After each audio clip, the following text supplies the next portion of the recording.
It is a second chance. Hello, everyone. Welcome to LAFC Plus. This is episode 53. He is Mario Ruiz. I'm Dave Denham, and we are part of the LAFC English-speaking radio broadcasts. And every week we bring you LAFC Plus, taking a look at LAFC and the rest of MLS. Mario, how's your week been, buddy? How are you? Been good, man. The weekend was just filled with amazing goals around all of MLS. I think some of the most spectacular goals you're going to see all season all happened this one weekend. It's just ridiculous how many goals you can make a whole highlight reel from this past weekend. Yeah, no doubt about it. We'll talk about one specifically towards the end of the show, but you are absolutely right. Just some killer goals, wicked goals. Mm-hmm.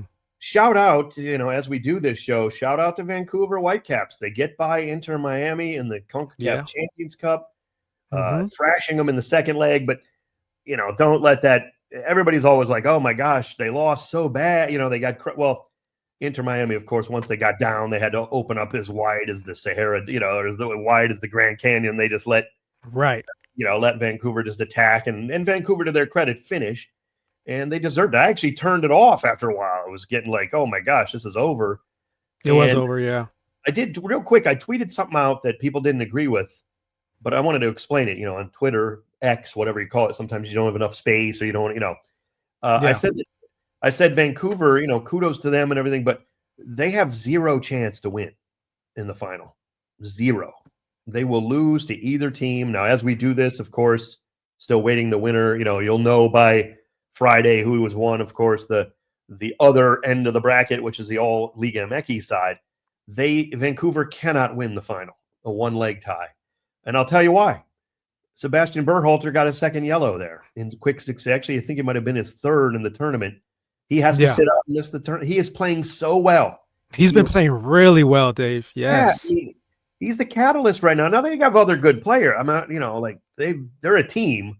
Yeah. But I just don't see how they can, beating it. And he's been scoring goals too. Not only is he playing well, just in his position and making passes and all the right runs, but he's scoring goals, Dave. I think it's like 3 goals in his last 3 games. Yeah, setting up people. So the assists always, his passing's always been good, but the assists are great.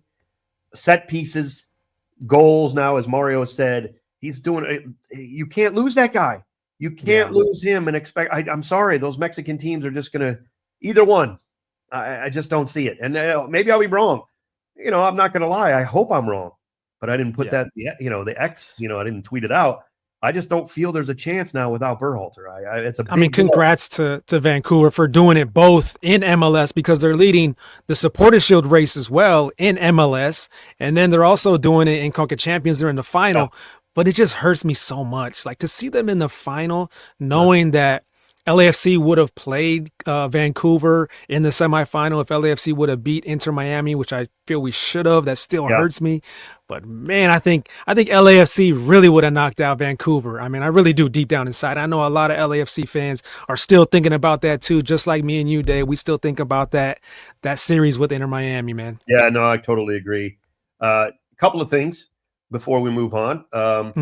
New glasses. Do you remember? Did I tell you the story, right? Did I share that story? Yeah, of course. Yeah, last week you told us about the glasses. Yep. An idiot I was that I, couldn't see, and they look sharp. Yeah, go ahead and model them off for us. Let's see. Thank you. Got the new specs. If you're watching on YouTube, you can see them. These ones, my wife thought these were all black as well. I have sunglasses in the same. I wanted prescription sunglasses finally after 55 years, like an idiot, without having them on. So I bought 2 pairs.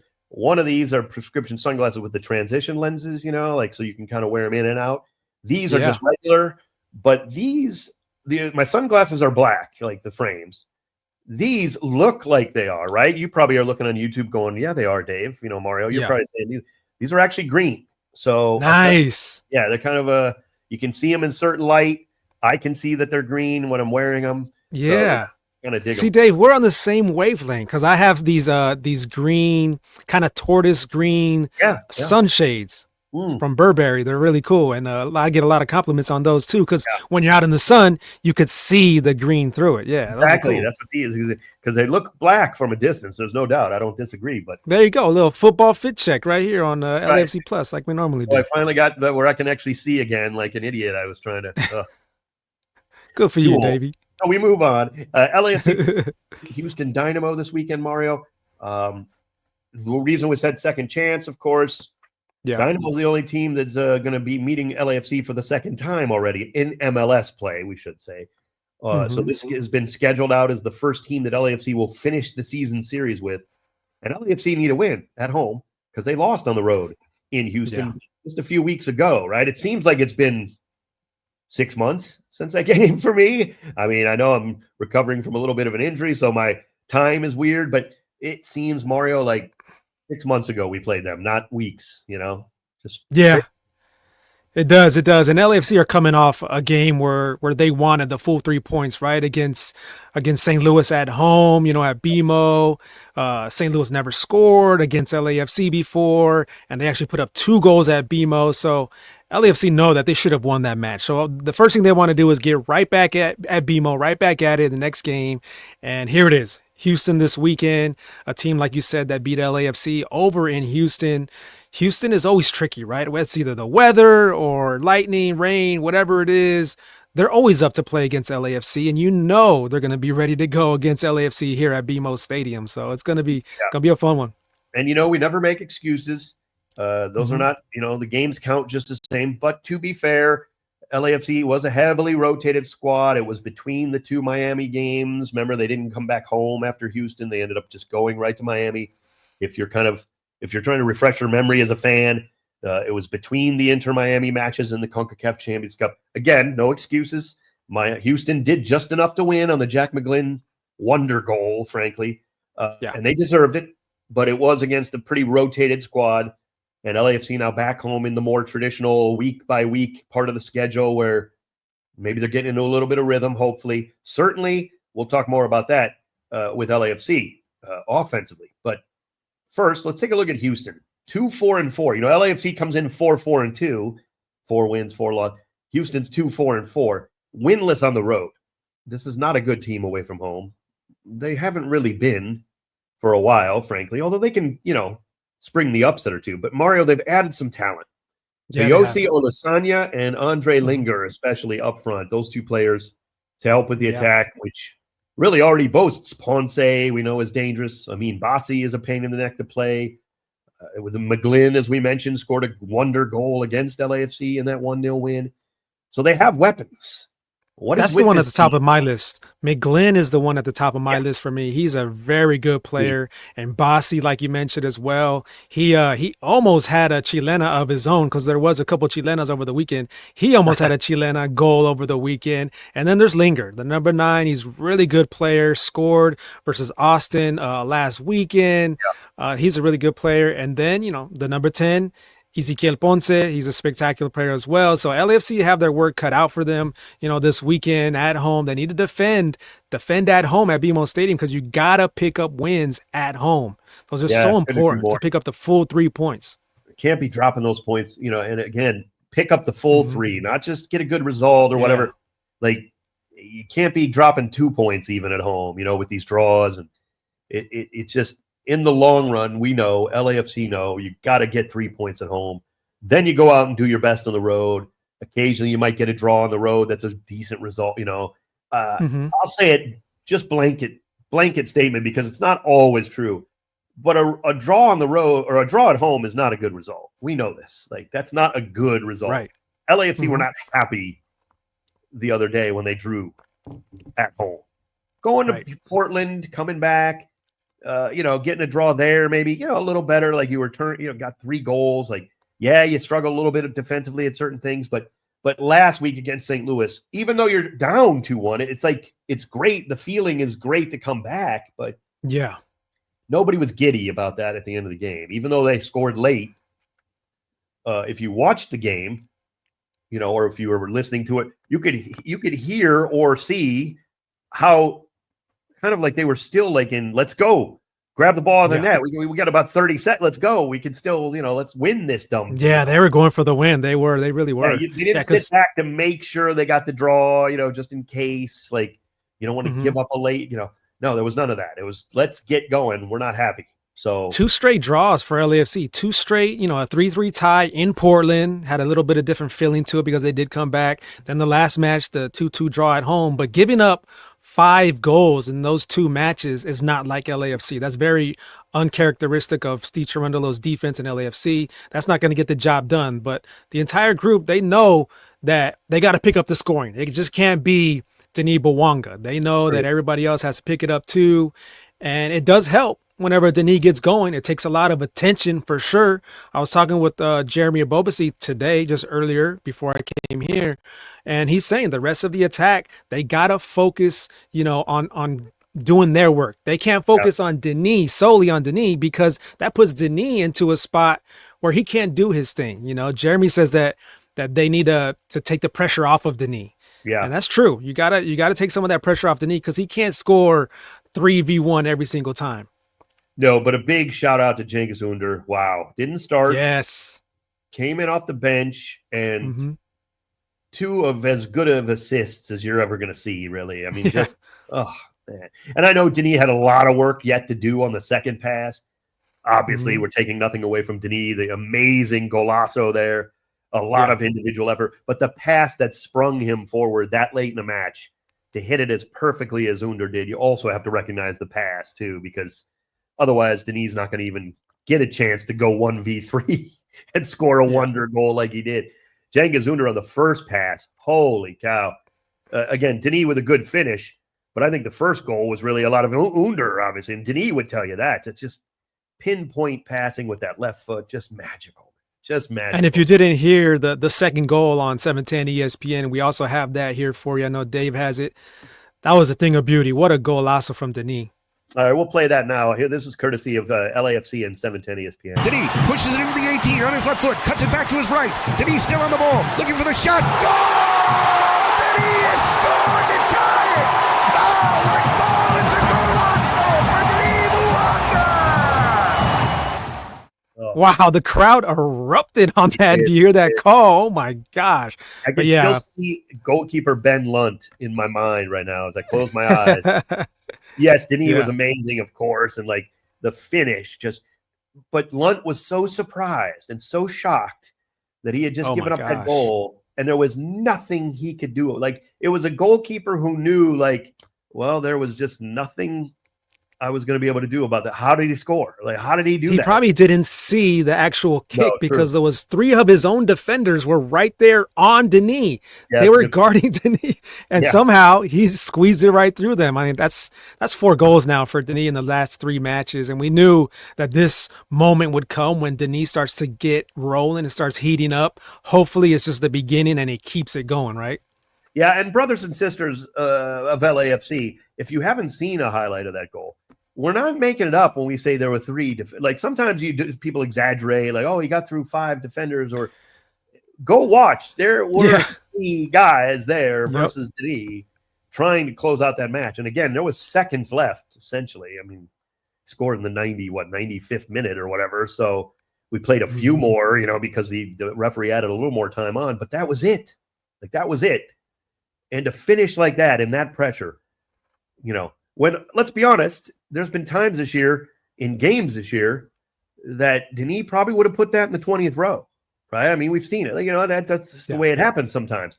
Most guys would, frankly, at that pressure point. Even if you get that far, even if you dribble through everybody, you still got to finish. And to say he finished is not even doing it justice. That's why it was a golazo. I mean, just perfect, utterly perfect goal. And again, set up by a perfect pass by Under well before that, of course. Denis, again, had a lot of work to do, but what a play, Mario. And I think in terms of the relation to the Houston match, now Denis, of course, red hot, 4 in his last 3. Remember the poor start, where he didn't score in 5, 6, and we told you he ends up having 6 and 4, after that, or whatever, 6 and 6, or 7 and 7. Well, he's got 4 in his last 3, and he's already climbing up the MLS goal scoring charts. Yeah, he is. Like crazy as that sounds. So it's just Denis. That's just what he does. Does he have a ways to go yet in terms of can he meet the, how many goals he got? Yes, let's not even worry about what he scored last year versus he's scoring big goals again. And that's always what he does. It's not how many necessarily all the time. It's when and how and what kind of goals. And these are just just go. And it's perfect timing right now because LAFC are in 8th place right now as we speak, 14 points. Only 4 points away from second place Portland, though. It's just so bunched up. There's like 7 teams that are all bunched up in the Western Conference. Of course, we have Vancouver, who is at the very, very top. We talked about them earlier. Yeah. But there's 7 teams between like 8th place and second place where it's all bunched up, just separated by 4 points. So it's wide open, and every single game is going to be crucial here. So that's why this one on Saturday, another Western Conference team, it's a crucial game. It's a Western Conference battle. And speaking of Houston, I mean, they can be had defensively. They're not terrible by any means. Yeah, I think they're better than their record as well. I really do. I'm not just trying to say that. I mean, they only have I agree. One, other than the LAFC win at home, they only have one other win though. That should not be with this team. And they have a lot of new players, Dave. That's the thing. They have a lot of new players that are getting adapted to each other and getting acclimated to the system. And I think they're gonna go on a run later on in the season. I guarantee. Well, yeah. Let's hope it's later on in the season. I don't disagree. Let's just take care of our business against them. Finish up the season series. So glad we don't have to play them in stinking July or August. Let's just get it over with. Like I agree, they're going to be much better at that time of year. So. And they'll start getting that home field advantage rolling when the heat, the humidity, obviously that's a factor there. So I don't disagree with you there. I do think there's one thing generically that LAFC must do, including in this match, Mario. I think they just got to get sharper overall, right? We're still early. I know we're coming off the Champions Cup. Like they just got to be more lethal offensively and defensively. Now, even defensively, I think they're having a little bit of, maybe a little bit of a lull. You're in a little bit of a valley. They've certainly peaked at times defensively this season. They've been unbeatable at times. But I think they just got to get more of that consistency, that sharpness as a full 11, both sides of the ball. And not that we haven't seen it. We saw, 3-0 win over Columbus was pretty darn good in the Champions Cup. Like, we've seen it in good matches. It's just got to be week in, week out now. And if I think Ante Razov had a good word. He called it kind of squirrely because remember Ante was filling in for Steve Cherundolo over the weekend. He's like, the guy's got a little squirrely. I never heard that word referring to a soccer match, but I kind of get it, And I think something that you and I have been talking about, since the beginning of this season is the finishing, the clinical finishing. And it comes up every other podcast or so, every other episode. Yeah. And it's so true, though. They got to be clinical with the finishing. They really do. And it's there. We saw David, it's there. It's there. We've seen David Martinez score some wonder goals. And again, it's starting to come together. I'm not saying they're like 100 yards away. They're very close, but it's just that keep building, and you can't, look, again, 4-4-2 is nothing to write home about, but it's not terrible with the CONCACAF. But when you get that finishing coming together, then it all comes together and then you start doing something special. So it's a nice base to start with where the Champions Cup didn't bury you in MLS, remember we've seen teams struggle with that where they were so bad to start the regular season in MLS because they're trying to make a run in Champions Cup or whatever. Right. That's not the case. We're fine, but you do have to build on it. I mean, it's not, you can't just keep dropping points, and you certainly can't get losses at home to a team like Houston. So there is pressure on this match, no doubt. Any more on this one, Mario, or we move on? No, I think we move on, and I want to move on to actually a little behind the scenes of what happened in the last game because it was Kids Day, right? It was Kids Day at BMO Stadium, and there was a bunch of kids. There was a PA announcer, that was a kid. The anthem singer was a kid. There was a DJ that was a kid. It was a fun day, and my son Gio was with me, and he was going to help me do the walk-off interview. Love it. And so for me, like a little bit of behind the scenes, what I was going through is like, okay, we only do this interview if it's a win or it's a draw, right? So if it's a loss, we're not going to do the interview. So our moment almost got ruined, but Denis saved the day because he actually tied the game in added time. So we were like, thank you, Denis, for that golazo, and thank you for saving this moment with me and my son. So then we get out onto the pitch at the final whistle, and I got my son with me, Gio, and we're looking for Ryan Hollingshead, right? And Ryan is a little bit, he wanted the win, right? He wanted the win. And so he's standing there gathering his thoughts. I see Aaron Long also gathering his thoughts. They're not really happy. So I'm like, it has to be a good moment. Like the moment has to be right for us to ask them to do this interview because it's a kid, with me. So, he agrees to do it, but he said, I'm going to take a walk around and just clap it up for all the fans. I'm going to clap it up for all the fans. Thank all the fans for coming out, showing the support. And then he comes over and just the best. I mean, he answers my son's question with the best answer, as if he knew what the question was. It just could have been in any random question. And he answers it just like this. Here it is. Kids Day here at BMO Stadium. I got my son Gio here. He wants to ask you a question, if that's okay with you. Yes, Gio, give it to me. What advice do you want to give to kids that want to be a soccer player? Yeah, the advice I give, he said, what advice do you want to give to kids who want to be soccer players? The advice I always give is you just got to enjoy the game. You got to love the game. If you don't love the game, you're not going to put in the extra work. You're not going to have the ball at home, getting touches at home, juggling at home, doing little drills for yourself. It's all about that extra work, and that extra work only comes if you love the game. So I always say, play with your friends, enjoy it for as long as you can, and that'll lead you to be the best footballer you can be. There you go. Great advice from Ryan Hollingshead here. Thanks a lot, Ryan. There Great it is. Stuff. Love it. Great Good stuff. job, Gio. Good job, Gio. Yeah, great job, Gio, and thanks for all the the PR staff for helping me have that special moment. Logan, Seth, Nicole, Danny, everybody, appreciate it. Yeah, very cool. Now, there's a guy also, Mario, that you talked to, not during that match, of course, but this week during some media availability for LAFC. One of the newest members, not the newest, Frankie Amaya and him. I guess you can say he might be the newest technically or whatever, but hasn't yet seen the pitch for LAFC, but he's a veteran MLS midfielder. And Mario sat down with Ryan Raposo. Let's play that interview here on LAFC Plus. The black and gold Ryan Raposo. Now, LAFC fans know you very well. After 12 matches between LAFC and Vancouver since 2023, yes. I'm pretty sure you got to know LAFC very well, right? Yes. Yeah, no, exactly. As you alluded to, we been here a bunch of times, played the black and gold a bunch, so I'm familiar with the club, familiar with the guys on the field, so should be a smooth transition. Now, for you personally, what's the transition like? I mean, you're leaving a club that you've been with for 5 years, but now you're joining a club that has a lot of success in a short history. Yeah, exactly what you said. A lot of success in a short history, but I think the vision for the club and the vision that I and standard that I hold myself to is directly correlated, which is winning at all costs and not just competing.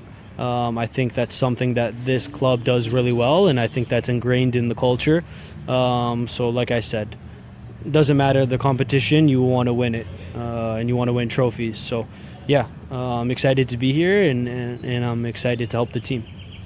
Now, talking about the emotional part of it, I'm pretty sure that you have a lot of love and respect for Vancouver. You've been there for so many years, and the fans loved you there.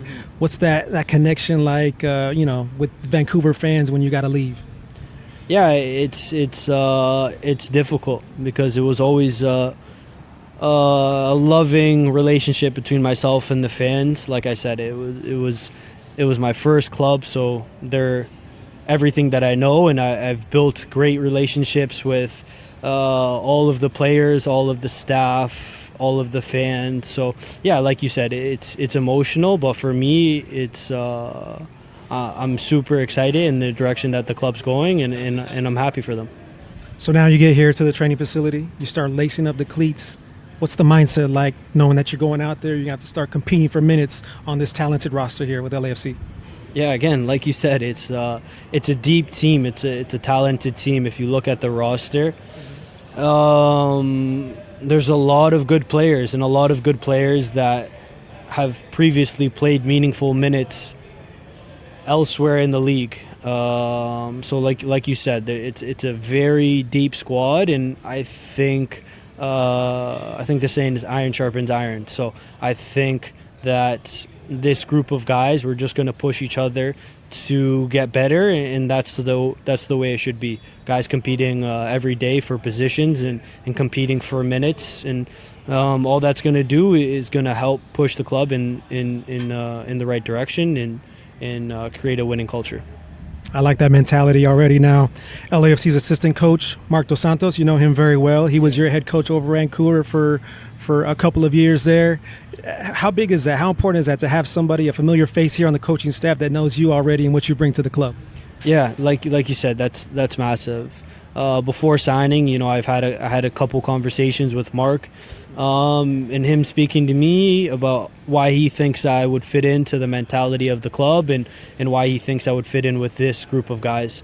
Obviously, being teammates with Thomas Assal for a couple of years, having those same conversations with him, and yeah, I think it's a great fit, and like I said, I'm excited to be here.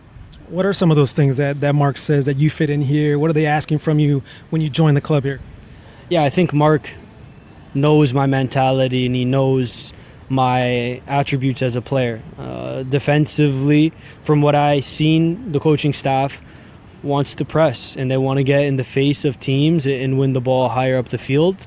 And I think that's one thing that I'm great at. And I think Mark knows that from coaching me years ago in Vancouver. Is I'm not afraid to get in the face of players, not afraid to put real pressure on the ball.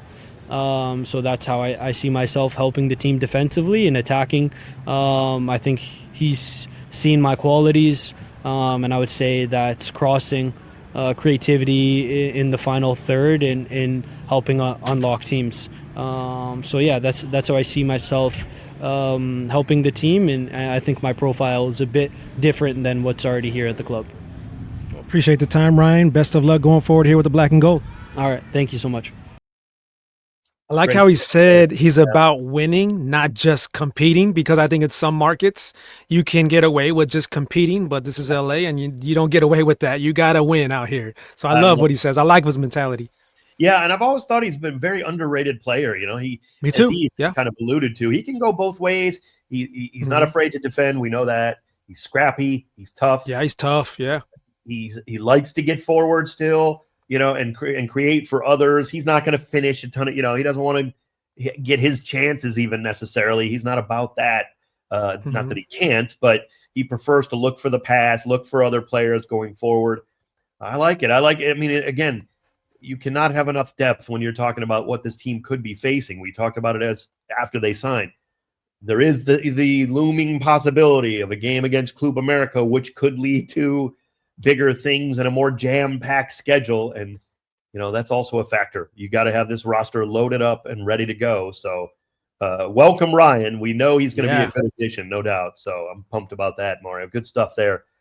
It is time to look ahead to preview the MLS weekend. This is the plus of LAFC Plus. We do want to start with Mario's, one of his choices. We kind of had a couple overlapping. His main choice is a beauty. Should have picked it myself, frankly. Mario, where are we starting here with this? Let's go with San Diego FC hosting FC Dallas. Now, FC Dallas are undefeated away from home. So that's tough to do, but they're undefeated away from home. They just beat Inter Miami last weekend in a 4-3. That was a thriller, Dave, in Miami. Yeah. So they head into Snapdragon, you know, for the first time ever. And they just have a different mentality, you know, when they're on the road. It's just like all the confidence in the world, especially after that win in Miami.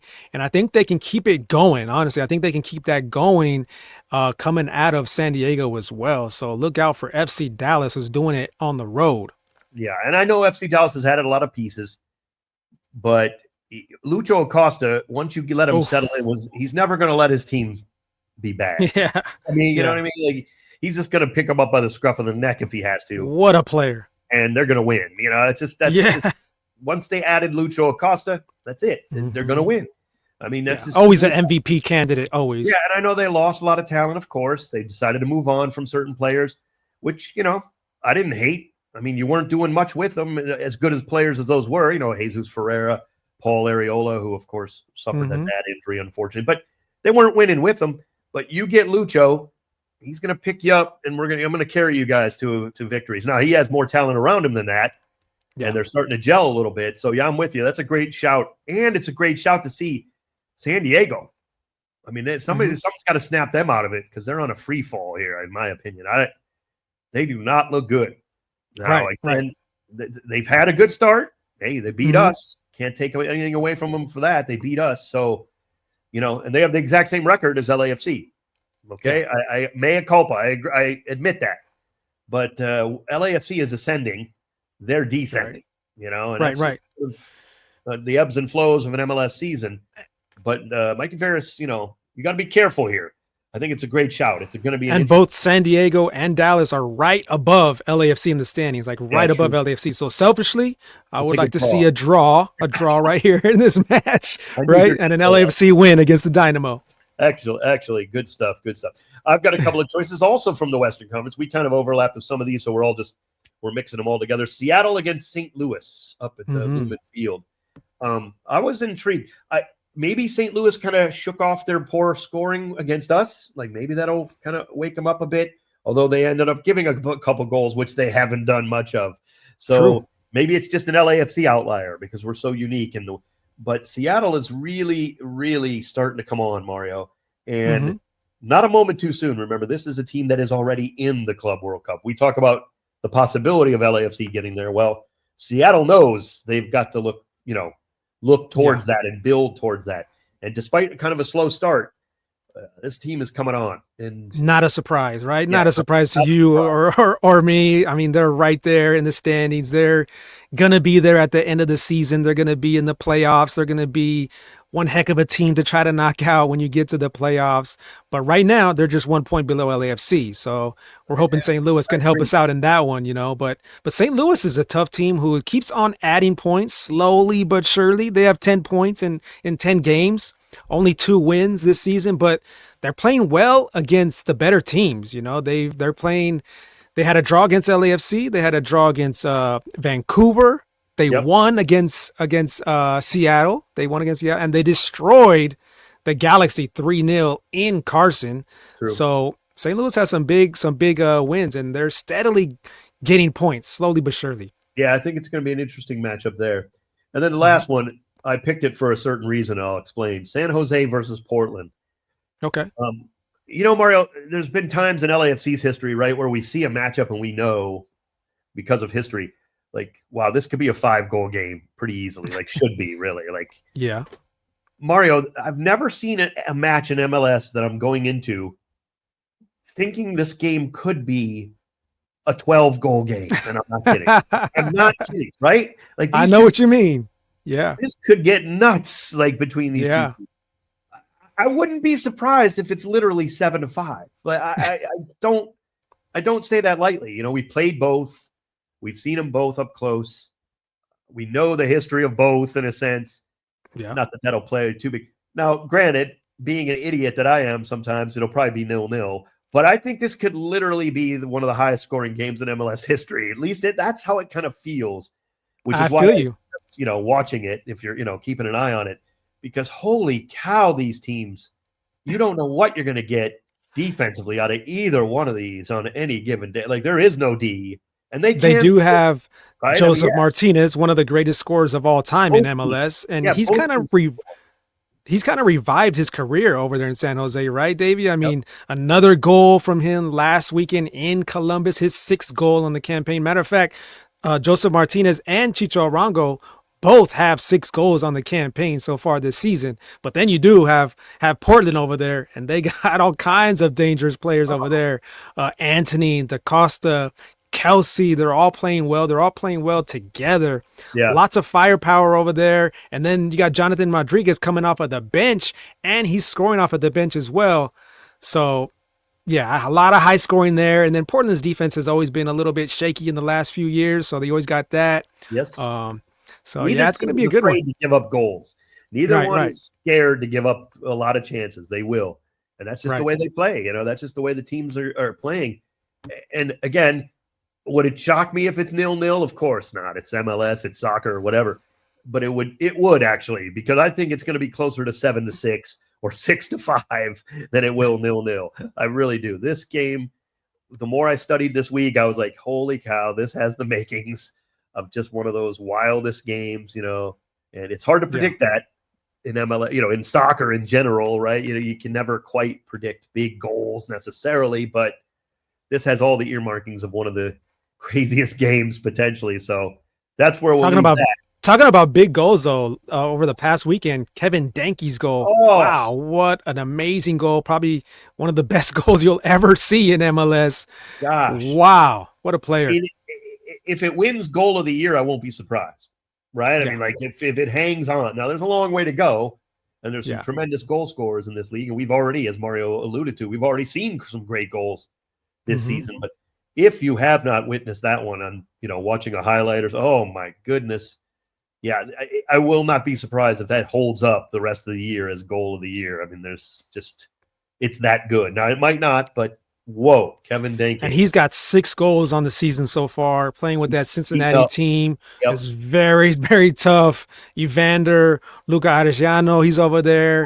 So, I mean, if they're getting goals like that from Denke, they're going to be dangerous coming out of the East. They're starting to get healthier, even defensively. I mean, this team, Cincinnati, look, again, I know Inter Miami kind of just fell on their face and the disappointment of the Inter Miami still, obviously a very, very big time favorite, not a bigger favorite than other teams, but they're going to be right there. But Cincinnati's going to be right there for the Eastern Conference, no doubt about it. Inter Miami's a little fatigued, I think, right now, Dave. They've been playing a lot of matches. They've lost 3 matches in a row in all competitions, so there's a little bit fatigued. But I do like what Mascherano did after the game. He kind of took responsibility after the loss and in the presser after the game, and he said that he made the mistake and he didn't help out the team. He's kind of relieving his players from all that pressure, and kind of he's taking the blame, which is kind of cool from your head coach to do that every once in a while. Not all the time, but once in a while.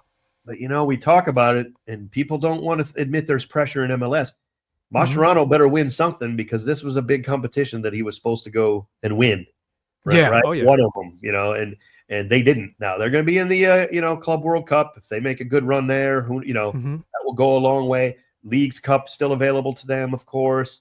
And then, MLS Cup playoffs and everything. So he's got opportunity, but he's under some heat. And I know it's what do you mean? He just got there. No. That's not how it works at Inter Miami either.